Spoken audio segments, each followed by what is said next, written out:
Baik, kita masuk di perbincangan seputar parenting dan dulur El Victor nanti bisa bergabung di 081 234 939390. Ya, nomor tetap sama. Bisa telepon di sini, bisa WhatsApp di sini, bisa SMS juga di nomor ini. Ada persoalan-persoalan seputar di keluarga, anak-anak, silahkan nanti bisa konsul bersama Dr. Faizatul Rashidah. Hari ini kita berbicara tentang belajar tangguh dari ibunda para ulama. Dalam prolog tulisan beliau, belajar tangguh dari ibunda para ulama, beliau katakan, pandemi ini memberi kita banyak hikmah juga pelajaran. Di antaranya tentang kehilangan, juga perpisahan yang menyakitkan. Kadang terasa berat dan sulit untuk melanjutkan. Namun kesempatan dan hidup yang masih diberikan Allah tak boleh kita sia-siakan. Ada banyak amanah yang menunggu untuk diselesaikan, termasuk melanjutkan perjalanan, mendidik generasi hingga terwujud visi yang dicita-citakan, meski harus melangkah sendirian. Nah, bagaimana agar kita bisa tetap tangguh untuk menjalankan amanah dan tanggung jawab kehidupan ini? Hari ini akan kita bahas bersama beliau. Assalamualaikum Ustazah. Waalaikumsalam warahmatullahi wabarakatuh. Alhamdulillah Ustazah, di tengah pandemi kedua ini tetap semangat ini Ustazah. Alhamdulillah Mbak Ima, tetap diberikan kesehatan, sehingga salah satu bentuk rasa syukur kita terhadap nikmat ini adalah kita menggunakan kesehatan ini dalam rangka taat pada Allah. Amin. Ya. Masya Allah. Selain kita membasahi lisan kita dengan senantiasa menyanjungkan rasa syukur kita kepada Allah, kemudian kita membenarkan bahwa segala nikmat ini berasal dari Allah, ya. Kita juga kemudian menggunakan semua kelebihan yang diberikan oleh Allah kepada kita, termasuk kesehatan ini adalah dalam rangka ketaatan kepadanya. Demikian Mbak Nima, itu adalah salah satu bentuk-bentuk syukur yang kita bisa lakukan, ya. Mudah-mudahan dalam kondisi apapun, ya, alhamdulillah ala kulli hal, tetap mampu untuk mengucapkan alhamdulillah. Hati kita juga tetap mengucapkan alhamdulillah, pikiran kita juga tetap mengucapkan alhamdulillah. Berat tapi harus tetap dilakukan, harus tetap dilatih step by step. Dan Ustazah silakan. Ya. Yang pertama, bismillahirrahmanirrahim. Assalamualaikum warahmatullahi wabarakatuh. Waalaikumsalam warahmatullahi wabarakatuh. Alhamdulillah, dulur El Victor, dimanapun dulur berada, teman-teman yang juga menyimak kami di siaran langsung, di live streaming, ya. Kalau di live streaming El Victor FM Surabaya. Dan juga hari ini, pagi ini kami siarkan juga secara langsung di Facebook Faizah Rashidah. Bisa disimak di sana perbincangan kita pagi hari ini. Alhamdulillah, pada pagi hari ini kita bisa tetap diperkenankan oleh Allah, diberi kesempatan hadir dalam majelis ilmu kita yang insya Allah mulia dan barokah. Semoga kehadiran kita, menyimaknya kita dalam majelis ini akan mengantarkan kita kepada keberkahan, ya. Keberkahan yang akan membawa kenikmatan dan bertambahnya kebaikan pada seluruh apa yang telah dirisikan kepadanya yang diberkahi oleh Allah. Saya ingin memulainya Mbak Nima sebelumnya dengan menyampaikan doa dulu, ya. Boleh. Monggo Ustazah. Untuk semua dulur-dulur yang dalam keadaan sehat, marilah kita tetap istiqomah untuk berusaha menjaga kesehatan kita di masa pandemi ini. Jangan sampai sakit dan jangan sampai menularkan penyakit, ya. Jangan sampai sakit dan jangan menularkan penyakit. Dan itu adalah bagian dari syariah di masa pandemi ini. Kita diperintahkan untuk berusaha bersabar di dalam menjalani pandemi ini, tetapi juga harus berikhtiar untuk tidak sampai tertular oleh penyakit ini, yang kemudian kalau hari ini dirumuskan dalam prokes itu Mbak Nima, ya. Karena ada beberapa level strategi. Tetapi harus saya ingatkan, seandainya pun ada orang lain, apakah itu tetangga kita, orang lain, ataukah kemudian sampai pemerintahan kita misalkan lah, itu kemudian melakukan pengabaian terhadap porsi kewajiban mereka, itu tidak menjadi pembenar kita kemudian ikut-ikutan melakukan pengabaian terhadap hukum yang memang itu menjadi ranah kita untuk kita lakukan ya. Jadi kita berusaha menjaga kesehatan tubuh kita, tetap gunakan masker, sementara ini jaga jarak tetap harus ya, kemudian sementara waktu ini hindarilah kerumunan ya, kurangi interaksi, karena sebenarnya kita itu diberikan oleh Allah, itu sudah diberitahu qadarnya virus ini kan nggak bisa hidup kalau dia tidak di dalam tubuh manusia, tidak bisa hidup tidak kalau bisa tidak hidup. di dalam Jadi tubuh kalau dia manusia. itu ketemu hanya dengan batu, angin, pasir begitu ya, lama-lama mati begitu loh Mbak Nima. Si virus ini. Iya, makanya kenapa kemudian mengurangi interaksi dan pertemuan itu sangat penting. Itu kalau dikembalikan kepada hadis yang diriwayatkan Amr bin As, itu rekomendasi dia terhadap Ta'un Amwas itu kan hilang hindari pertemuan begitu. Manusia itu kemudian dipisah-pisahkan, tidak boleh ada pertemuan, karena pertemuan itu seperti api yang membakar, kayu bakar gitu kan ya. Jadi dia memang yang menjadikan wabah itu nggak habis-habis itu ya, karena adanya pertemuan itu. Kalau kemudian yang kadung terkena virus itu lalu dia sakit ya, maka ikhtiarnya adalah melakukan upaya penyembuhan. Atau kemudian Allah menghendaki yang lain ya, mungkin dia akan mati bersama virus itu. Nah, kalau kemudian mati bersama virus itu kan virus itu ada di situ dan ada masanya dia mati gitu loh. Jadi selama kemudian tidak ada orang baru yang ada di dekatnya untuk kemudian dia menulari orang baru itu, dia tidak dapat tempat tinggal baru begitu kan. Jadi ada akhirnya sebenarnya. Dan kita juga sudah diberikan oleh Allah ilmu tentang qadar lain dari virus ini, bahwa dia itu masuknya, berkembang biaknya itu kan di saluran pernafasan yang paling mudah gitu ya. Sementara dia kan tidak kemudian mudah menular dengan hanya berpapasan, dengan hanya tatapan mata misalkan. Bayangkan seandainya kemudian dia itu menular melalui kulit kita. Kulit kita ini tidak begitu. Jadi sehingga sebenarnya kan lebih mudah, sehingga cuma disuruh pakai masker untuk menutupi lubang hidung dan mulut kita kan. Ya, tidak kemudian harus menutup seluruh permukaan tubuh kita kan, enggak gitu. Sehingga sebenarnya kalau mau gitu ya, ini sebenarnya dibilang mudah ya mudah, tetapi ketika kemudian seluruh masing-masing orang itu tidak memiliki kesadaran yang sama untuk berkontribusi dalam mempercepat hilangnya pandemi ini, yang bulat saja nanti tetap akan bulat di situ. Bulat ya, gitu kan? Iya, karena yang satu menjaga protokol kesehatan, yang lain mengabaikannya dan menganggapnya konspirasi misalkan. Yang satu kemudian dilakukan pembatasan interaksi, ternyata kemudian kebijakan di pusat malah membolehkan masuk berbondong-bondong TKA dari pusat pandemi misalkan. Jadi memang harus sinkron dan bareng-bareng, simultan, serentak gitu ya. Jadi itu harus tetap menjaga diri. Semuanya harus tetap dalam keadaan seoptimal mungkin melaksanakan apa yang menjadi ranah kewajibannya untuk berkontribusi menghilangkan pandemi ini. Virus itu enggak kemudian mudah menular gara-gara kita tatapan mata kan, enggak ya. Bayangkan seandainya begitu mendani wangele gitu ya. Padahal kan ini cuman virus yang dia itu membutuhkan kesempatan selama masih dia hidup 14 hari itu sempat pindah-pindah ke tempat makhluk hidup yang lain, maksudnya manusia yang lain yang hidup, iya kan ya.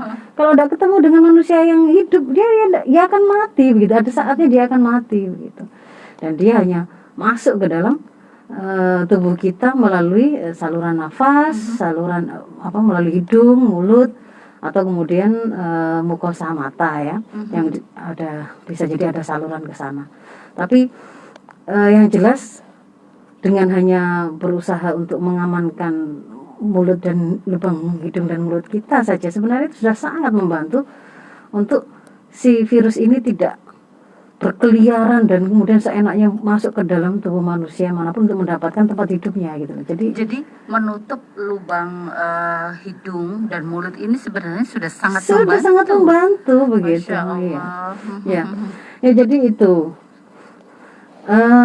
Kemudian yang kedua, untuk yang sudah sehari ini terlanjur sakit, Yang sakit sekarang ya ini kita sudah doakan semoga segera diberikan oleh Allah pulih, kesembuhan segera, termasuk Amin. semua keluarganya yang mungkin sakit, yang kemudian sedang diuji karena beberapa kehilangan, semoga juga diberikan oleh Allah kemudahan untuk segera bangkit ya, Amin. bersemangat kembali melanjutkan kehidupan ini. Masya Allah, termasuk Jadi, topik hari ini ya ya Ustazah ini ya. hari ini memang situasinya adalah situasi yang berat memang Mbak Nikmah ya. Berarti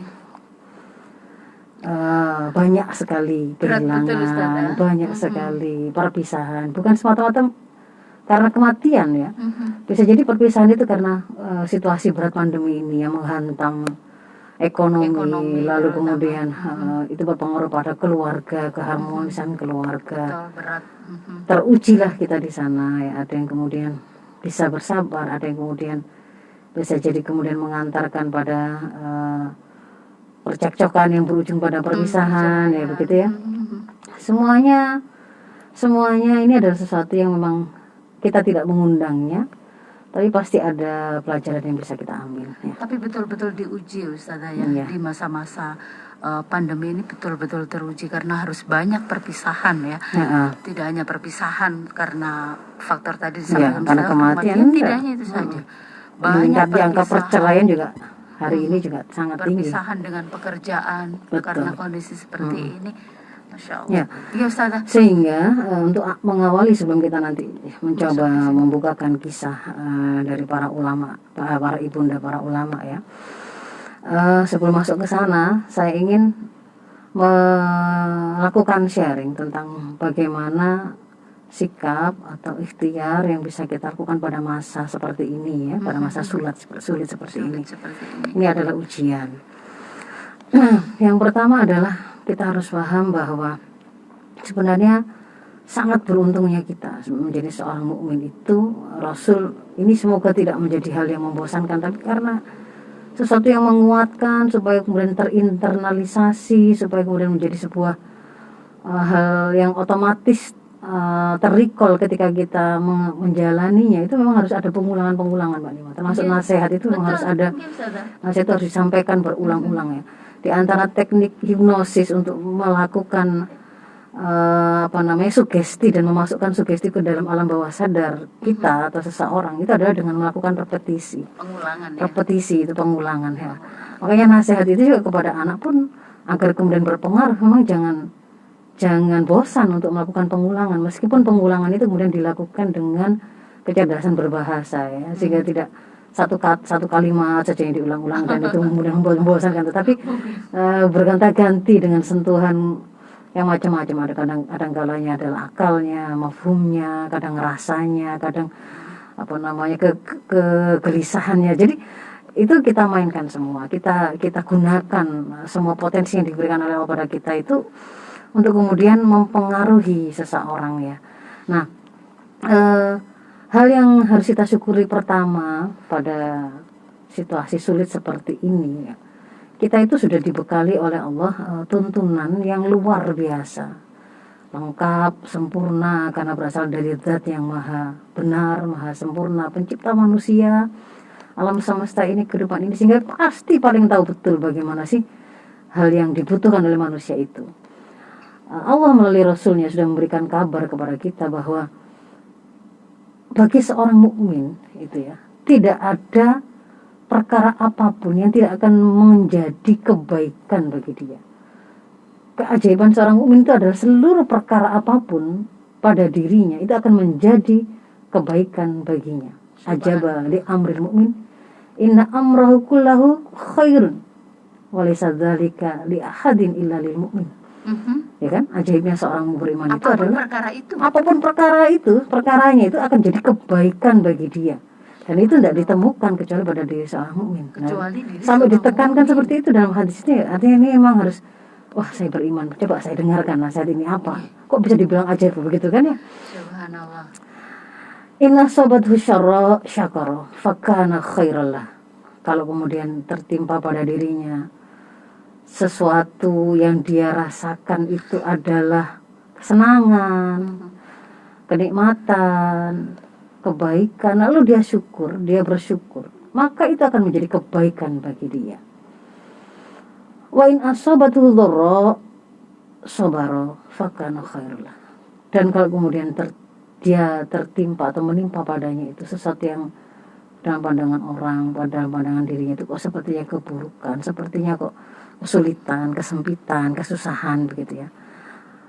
Tapi kemudian dia bersabar, maka baginya itu pun akan tercatat pada dirinya itu sebagai kebaikan. Nah, jadi kejadian apapun sebenarnya yang menimpa kita orang beriman itu peluangnya untuk kemudian tetap mencatatkannya sebagai sebuah kebaikan itu selalu terbuka, tergantung bukan pada peristiwanya, tetapi pada bagaimana pilihan sikap yang kita ambil. Tidak tergantung pada peristiwanya, tidak ya? Tidak, tapi pada pilihan sikapnya. Jadi nggak selalu kalau kemudian dikasih harta itu pasti jadi baik, nggak mesti. Nggak selalu kalau kemudian dikasih kesehatan itu pasti jadi kebaikan, enggak, gitu loh. Bukan pada tidak diberi bukan pada kaya atau miskinnya, bukan pada sehat atau sakitnya, bukan pada dia longgar atau sempitnya begitu, tetapi pada pilihan sikapnya. Kalau pilihan sikapnya tepat, maka itu akan menjadi kebaikan bagi dia. Nah, pilihan sikapnya itu apa? Ketika dia itu tertimpa sesuatu yang dia rasakan, dia senang, maka syukur langsung. Syukur. Oh, ada orang ada orang kita lihat dia memiliki wajah yang cantik misalkan begitu ya. Saya nggak seperti dia. Atau harta atau rumah atau apapun itu ya yang dalam pandangan orang itu kebaikan. Dan kemudian atau justru kita yang dipersepsikan seperti itu oleh orang lain begitu ya. Enak itu, berilmu itu, kaya itu, macam begitu misalkan. Maka apapun itu yang kemudian dalam pandangan kita atau pandangan orang itu terasa sebagai sebuah kenikmatan, kesenangan, kelonggaran, maka kembalikan itu bukan karena kehebatanmu, bukan semata-mata karena memang kamu, memang saya sejak muda itu kerja keras gitu ya, sejak muda itu saya itu menjaga kesehatan gitu ya. Ini nggak ada yang, jadi ketika ada orang yang sakit kena COVID ini, mungkin kurang iman itu gitu. Kurang ikhtiar, kurang bagus ya. Enggak begitu. Ketika kemudian kita diberi sehat, ingat, sehat itu pun dari Allah gitu. Kalau Allah kehendaki, meskipun oksigen berlimpah, hidung kita ini kemudian ditutup saja gitu ya. Apa dengan polip ya. Polip itu kayak ada tumor di dalam hidung kita atau kemudian dengan pilek saja gitu ya, kelenjaran yang normal tapi kemudian produksinya berlebihan. Tidak bisa nafas, atau kemudian dibikin saluran nafas itu menjadi sangat sensitif dengan hawa atau dengan debu sehingga menyempit, maksudnya seperti orang-orang asma sudah langsung oksigen yang berlimpah juga ada manfaat ya gitu kan. Selesai. Nah, atau sekarang gitu ya, sekarang ini bahkan orang itu oksigennya pun juga susah gitu sekarang gitu Pak Lima. Makanya hati-hati, jangan sampai sakit ya. Jangan sampai sakit karena ini kalau saya baca sharing teman-teman sejawat dokter itu, dari para dokter, pada beberapa rumah sakit itu memang sudah krisis oksigen sehingga kemudian harus ada penataan ulang operasi-operasi yang direncanakan. Kan kalau untuk membius dan untuk membangunkan kan butuh oksigen. Karena oksigen ini banyak terserap di ICU, orang-orang yang darurat, akhirnya yang bisa ditunda. Dan itu sebenarnya bukan penundaan yang bisa selamanya, memang orang sakit itu sebenarnya direncanakan operasi kan karena memang ada sakit yang perlu disembuhkan ya. Jadi pasti akan ada efeknya nanti. Dan hari ini itu situasi kita kalau nggak kemudian disadari akan semakin lebih parah dari ini gitu ya. Jadi tetap dengan mematuhi segala prokes. Ya. Nah, setiap kali ada kenikmatan itu kembalikan pada Allah supaya itu tidak ada takabur gitu. Ya Allah, alhamdulillah. Tanggungnya mati dia terus bukannya malah bersyukur dia itu kemarin itu sakit tapi waras gitu ya, misalnya ada gitu ya. Dikasih kena COVID tapi kemudian dia nggak kerasa apa-apa. Jangan sombong begitu. Itu bukan karena kamu gitu. Begitu loh. Ya Allah. Jadi bersyukur, masih dikasih kesempatan ketemu anak-anaknya pulang, masih bisa dikasih kesempatan bercengkrama dengan anak-anaknya, gitu kan? Ya, jadi syukuri. Kalau kemudian mendapatkan sesuatu yang menurut kita itu terus berat, kesusahan, sabar. Sabar itu bukan sikap mental yang baru dilakukan ketika keadaan yang menjadi pukulan itu berlalu ya. Yang namanya sabar itu adalah fi sidmatil ula ya, pada pukulan pertama. Pada pukulan pertama. Jadi kan ada kisah seorang perempuan di masa Rasul yang menangis meratap ya di pusara suaminya.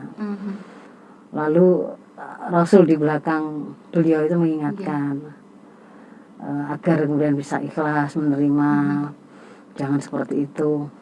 Maka perempuan ini kalau kita terjemahkan bebas gitu ya, enak saja ngomong nuturi orang ngomong sabar gitu ya, nggak ngikut ngerasa sih kan gitu kan, ngikut ngerasa ya.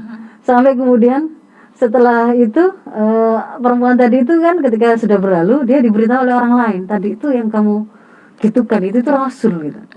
Baru perempuan itu kemudian datang kepada Rasul dan mengatakan, saya sudah sabar Rasul gitu.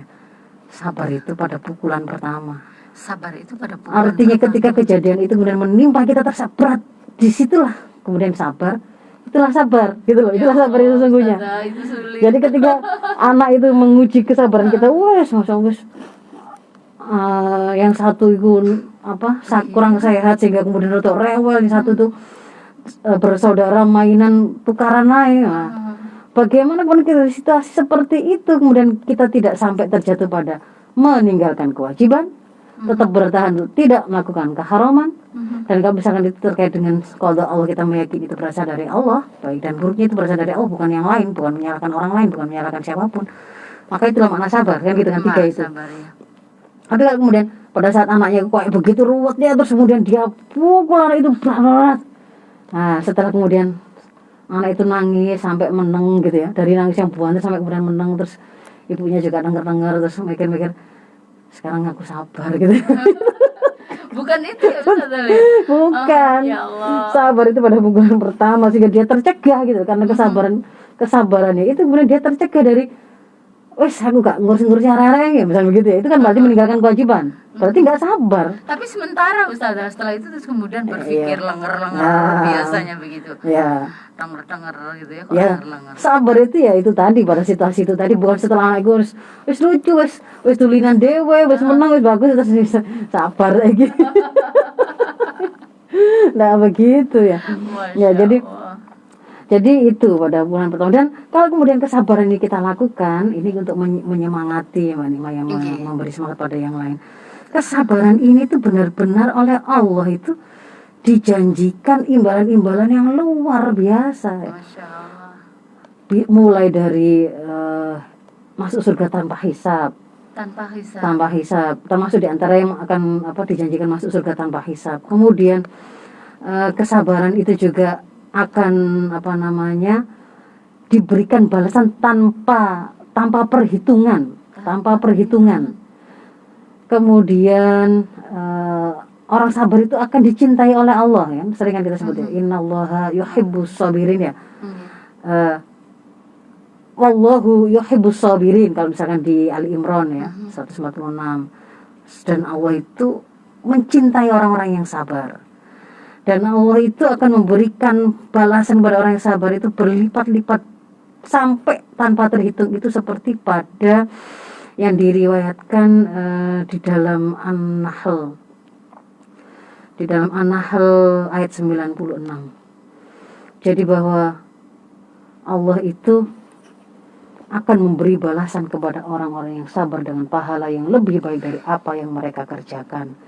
Dan juga pada Az-Zumar 10 ya, bahwa Allah itu akan memberikan kepada orang-orang yang bersabar itu ajruhum bighairi hisab ya, sebuah balasan tanpa perhitungan, tanpa ada batas. Jadi seperti itu keutamaannya, tapi memang berat, sabar tadi memang berat. Nah, ya, tadi itu adalah pada bulan pertama ya. Iya, bulan pertama. Dan Allah menjanjikan itu tanpa perhitungan. Balasannya itu. Balasannya. Kemudian Allah kan akan mencintainya, dan kalau kemudian Allah sudah mencintainya, Allah meridhoinya, ya apapun kenikmatan yang Allah bisa berikan ya akan bisa diberikan begitu. Masya Allah. Kemudian yang berikutnya, sebelum kita masuk kepada mengambil kisah dari para ibu dan para ulama itu, kita untuk menguatkan juga pada hari ini adalah harus menyadari bahwa yang namanya ujian, kalau hari ini adalah ujian itu sebenarnya akan selalu ada, selalu melekat pada kehidupan Mbak Lima, dan itu memang sunatullahnya Sampai kapanpun iya, ya. Jangan dikira kemudian orang lain itu tidak mengalami ujian sebagaimana kita mengalami ujian. Semua orang itu diuji. Sama diuji. Kalau misalkan yang jomblo, dia mengira wah ini sudah ujian berat, enak ya yang sudah menikah itu, gitu ya, misalnya begitu ya. Dia merasa sengsara sendiri lah, nggak ada teman, nggak ada sahabat untuk sharing. Tapi kemudian mereka yang sudah menikah ternyata juga diuji. Ada yang diuji dengan ternyata suaminya itu akhlaknya kurang baik, atau istrinya akhlaknya kurang baik, sehingga itu menjadi sesuatu yang menjadi masalah terus ya. Mungkin dia mengalami kekerasan dalam rumah tangga, mungkin dia kemudian menjadi dipersoalkan, menghadapi persoalan-persoalan di tengah masyarakat karena ulah istrinya, misalnya begitu kan ya ada. Yang kemudian ada enak sih gitu, suami istri itu soleh gitu ya. Ternyata dia diuji yang lain ya. Sudah menikah berpuluh-puluh tahun belum diberi keturunan. Mungkin yang itu tadi yang merasa diuji nggak diberi keturunan kemudian mengatakan enak yang punya anak itu, berarti mereka nggak diuji seperti kita. Yang punya anak pun kemudian diuji. Sudah anak itu satu, lorong-lorong terus setiap hari mereka harus keluar masuk rumah sakit. Satu itu Pak. Ya, padahal satu. Enak ya kalau kemudian punya anak banyak ya, begitu pikirnya. Anak banyak macam-macam, menyenangkan, sehat-sehat. Ternyata yang kemudian diberikan anak banyak dan sehat, itu pun kemudian mereka juga mengalami ujian. Wakeh bendina tukaran ya, bondone ya wakeh gitu ya. Nafkahnya banyak. Menguras emosi setiap hari sampai gak tidur, mungkin sampai orang tuanya yang kemudian sampai sakit dan seterusnya. Ada saja begitu loh.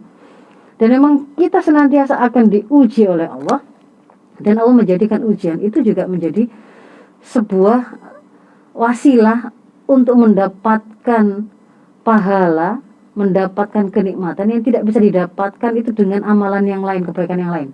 Tidak dengan sholat, tidak dengan kebaikan yang lain, tetapi dengan sabar menjalani sakit itu ternyata kemudian Allah akan berikan pahala itu, ataupun menghapus dosa yang tidak bisa dihilangkan dengan melakukan kebaikan yang lain. Sabar dalam menjalani sakit. Iya. Dalam menjalani sakit pun itu Masya Allah. Jadi ternyata bisa seperti itu begitu loh. Jadi sesungguhnya dengan di dalam sebuah hadis ya dari Ummu Al-Ala, Rasul pernah menjenguk dia. Dan pada saat itu Rasul kemudian mengatakan, gembirakanlah wahai Ummul Ala, sesungguhnya sakitnya orang muslim itu membuat Allah menghilangkan kesalahan-kesalahan sebagaimana api yang menghilangkan kotoran dari emas dan perak yang melekat pada emas dan perak. Itu bisa kayak dilebur gitu sampai hilang, resik tinggal emas dan peraknya ya. Terkalanya Allah menjadikan sakit tadi, yang itu mungkin salah satu bentuk ujian, itu adalah untuk membersihkan kita dari hal-hal yang kemarin itu ada masih kotoran, ada kerusakan yang kita lakukan. Itu bisa dengan sakit tadi dan bersabar dengan sakit tadi. Seperti itu. Ustazah, pasti ibundanya para ulama ini sudah sangat luar biasa akidahnya gitu.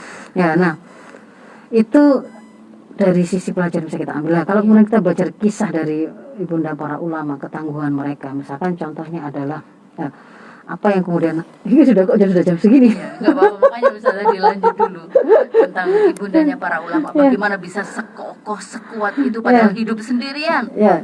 Jadi kalau kemudian kita mau belajar tentang ketangguhan, yang pertama itu ketangguhan itu sumber kekuatan untuk bisa kita tangguh itu adalah dari pemilik segala kekuatan yang ada di dunia ini. Siapa? Allah.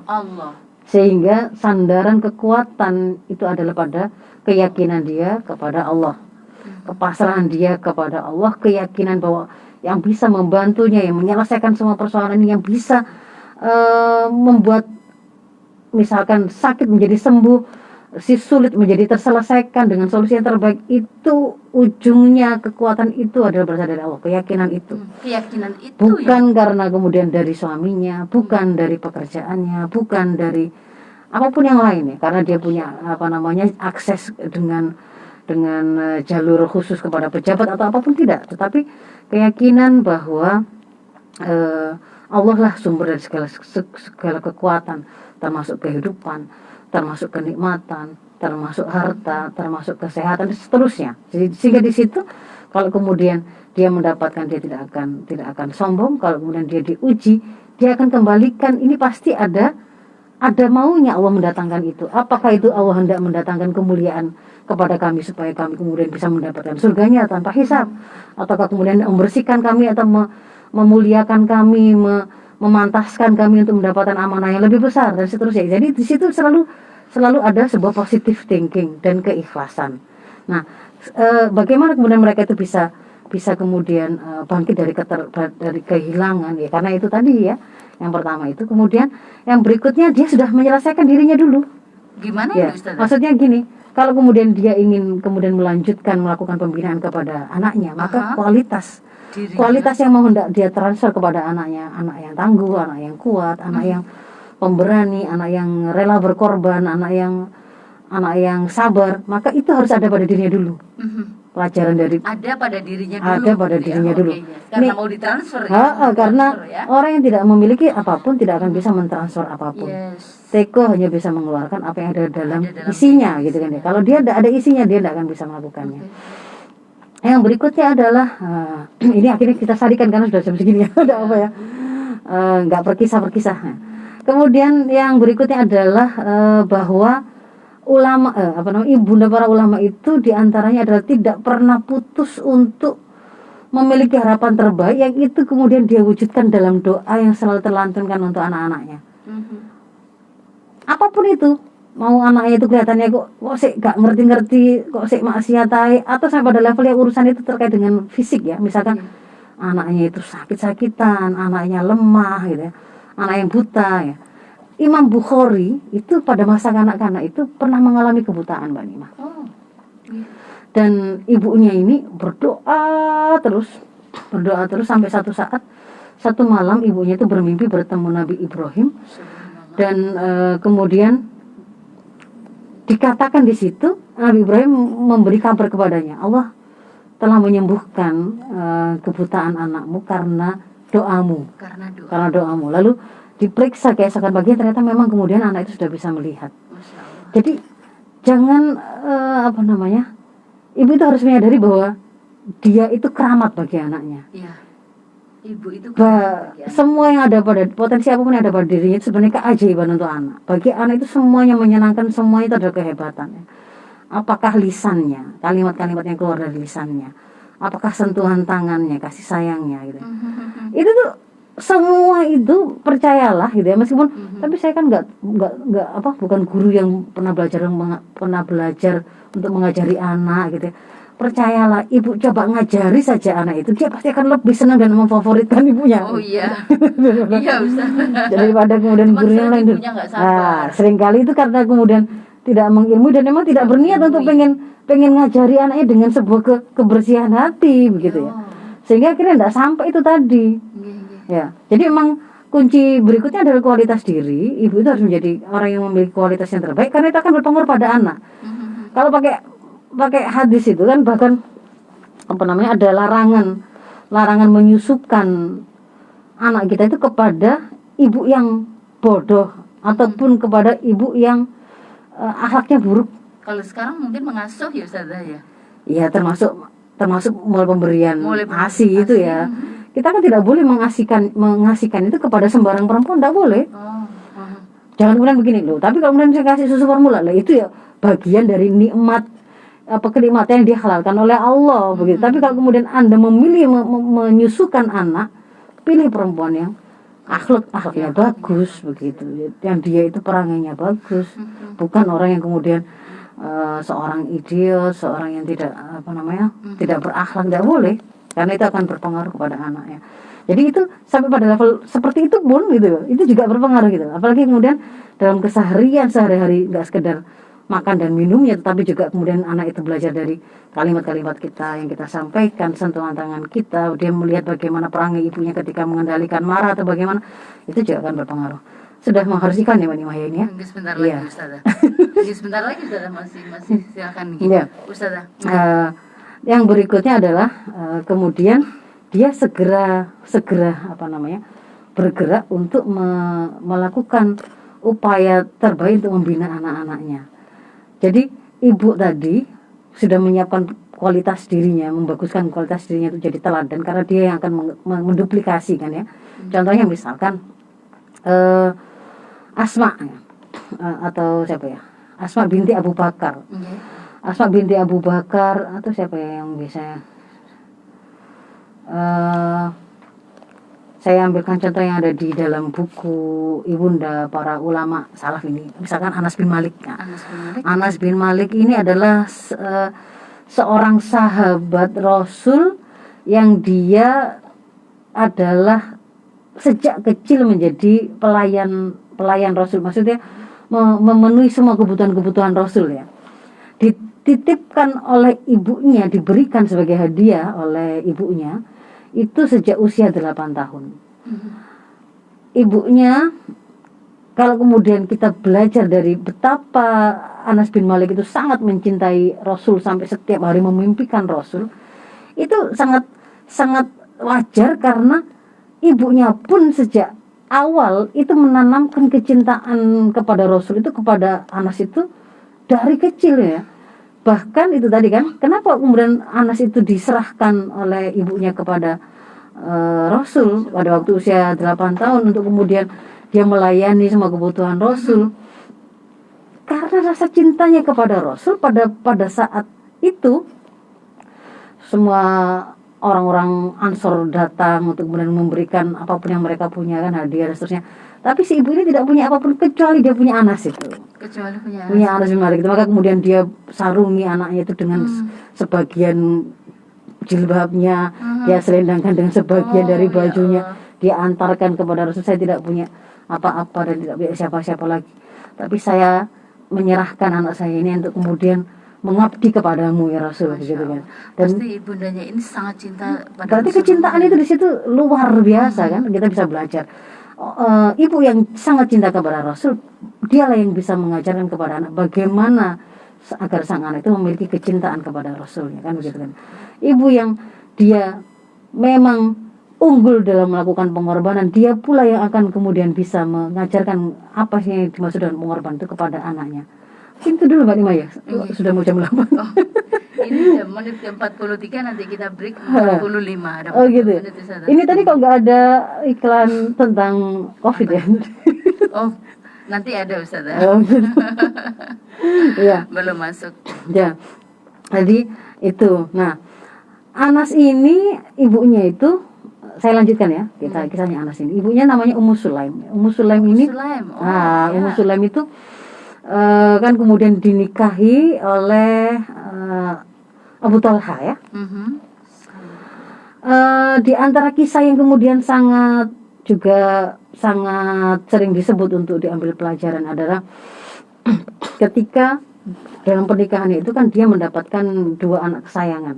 Si Abu Talha itu mendapatkan 2 anak kesayangan yang kemudian salah satunya itu namanya Abu Umair. Itu sebelum ke situ tentang pernikahannya. Nah, pada waktu dia dilamar oleh bapaknya, oleh Abu Talha ini tadi, itu kan dalam keadaan masih musyrik Abu Talhanya. Dan kemudian dia menyampaikan satu hal yang membuat si Abu Talha itu ketika ditolak lamarannya itu benar berpikir, karena kecerdasan ini menunjukkan kecerdasan juga berarti kan, bahwa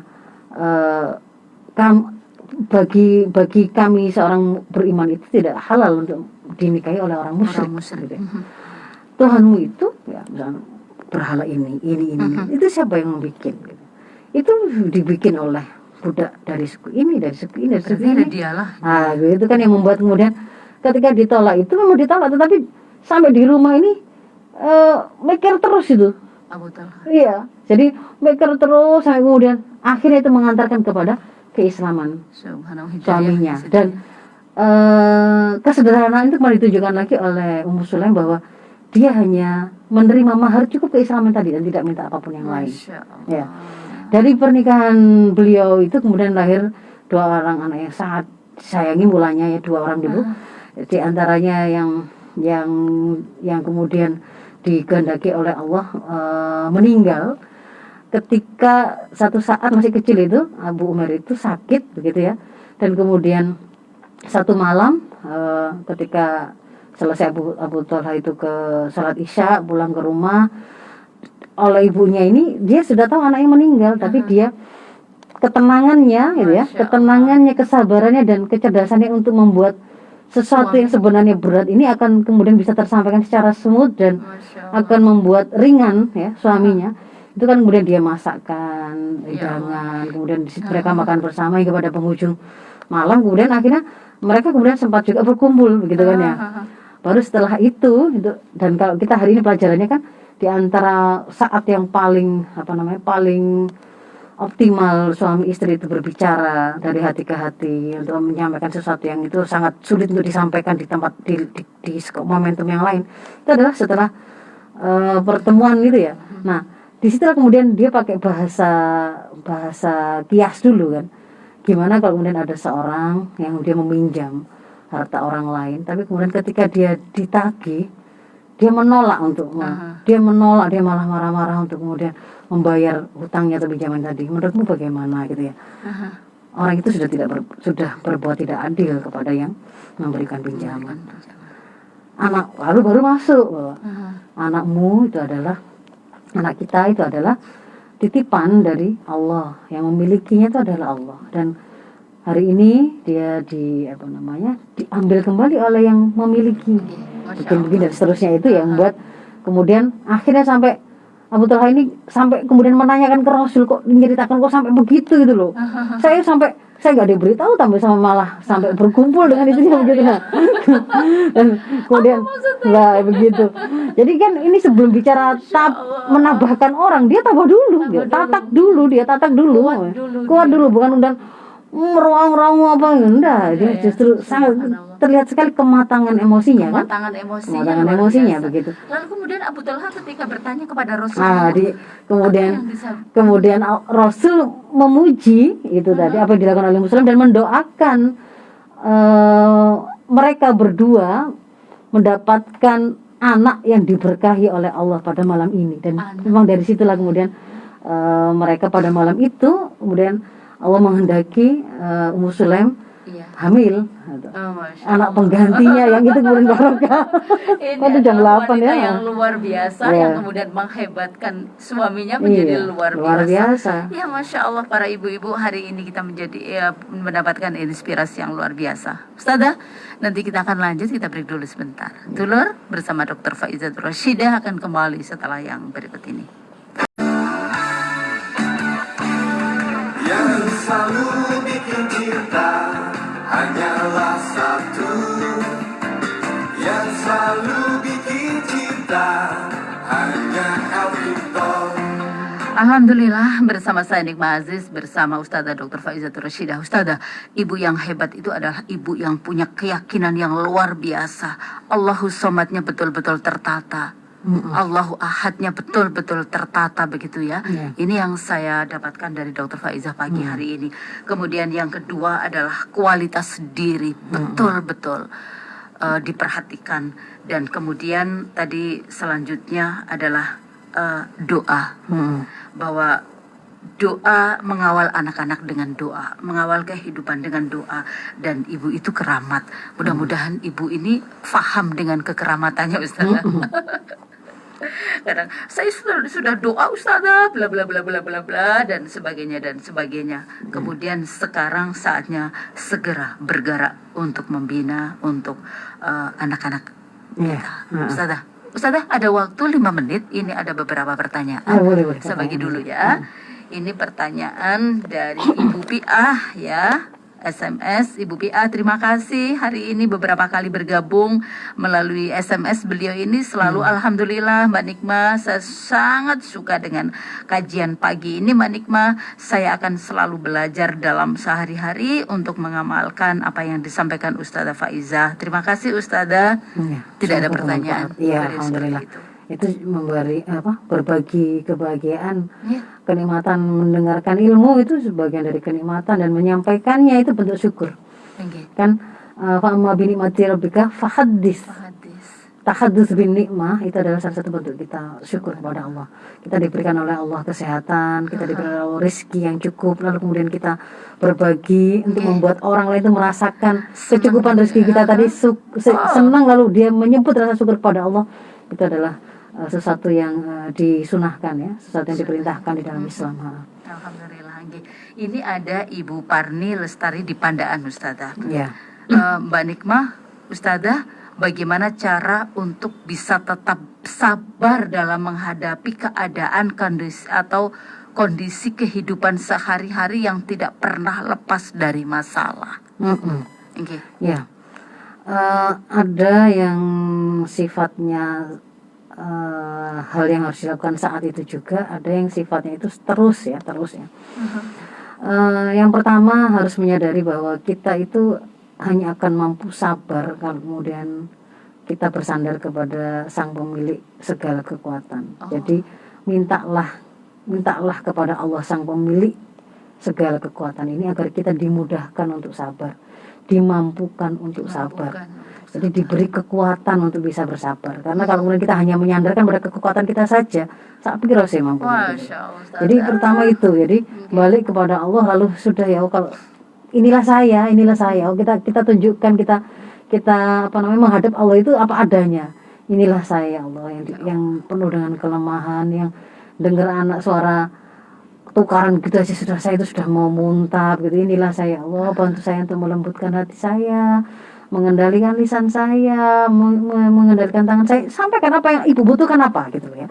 Kembalikan kepada Allah. Kalau apapun yang kita minta, kalau itu kita mintanya kepada Allah, sanggup dipenuhi bahkan pada saat itu juga ya. Masya Allah, saya sampai nangis. Iya, kun fayakun kan begitu kan, kalau Allah itu nggak dibatasi kemampuannya oleh nunggu pelatihan dulu baru nanti kamu bisa sabar. Nggak pakai nunggu begitu kalau Allah yang ngasih sabar itu gitu loh. Saya tuh sering nuntut sama Allah, ya Allah hanya jenengan yang punya kun fayakun gitu ya. Nggak usah nunggu workshop dulu kan, nggak gitu. Kalau Allah kemudian Allah itu ridho, kemudian Allah kehendaki, ya sudah langsung kita dapat kemampuan.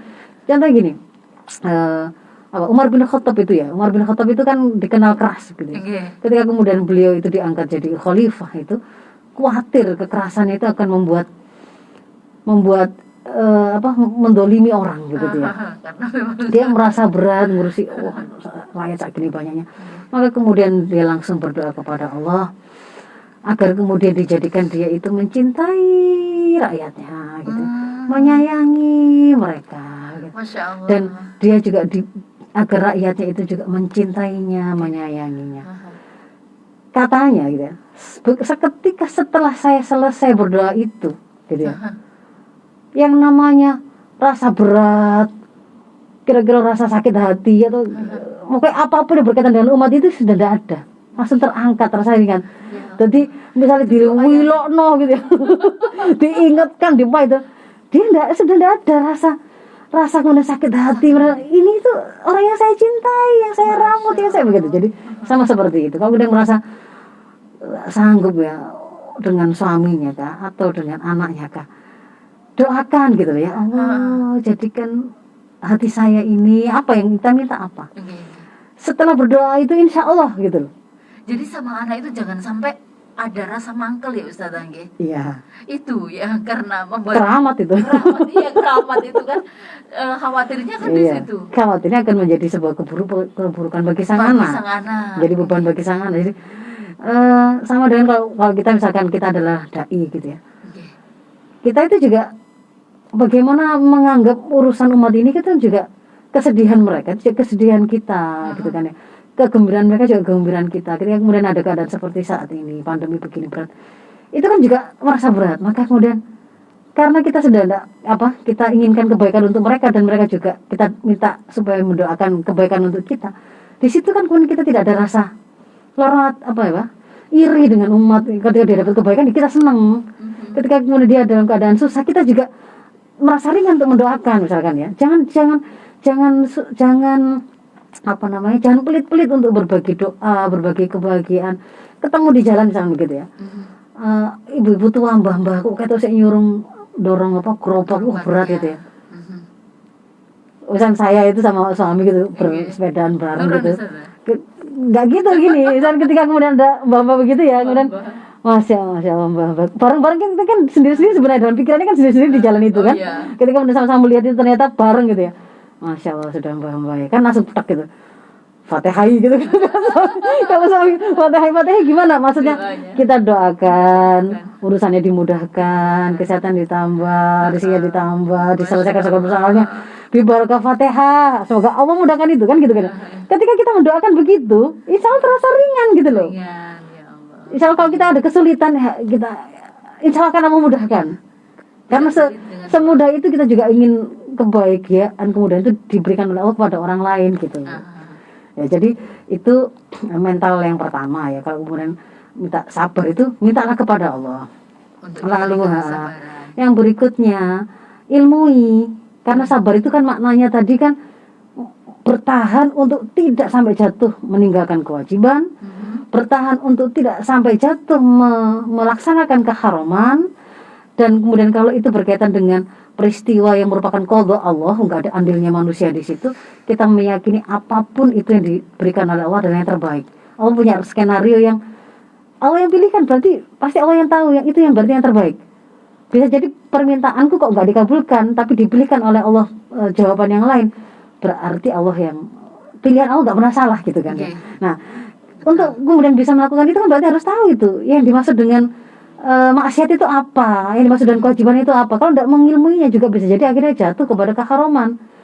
Nggak ngerti kalau anak kecil itu nggak boleh dipukuli, itu nggak boleh gitu loh. Dia nggak ngerti. Nggak ngerti, nggak pernah mengilmui itu, jadi mudah saja gitu melakukannya. Ada sedikit kenakalan sedikit gitu. Padahal sebenarnya itu bukan sudah anak itu sampai dihajar gak karu-karuan gitu ya. Ya itu tadi mengilmui. Kemudian yang berikutnya adalah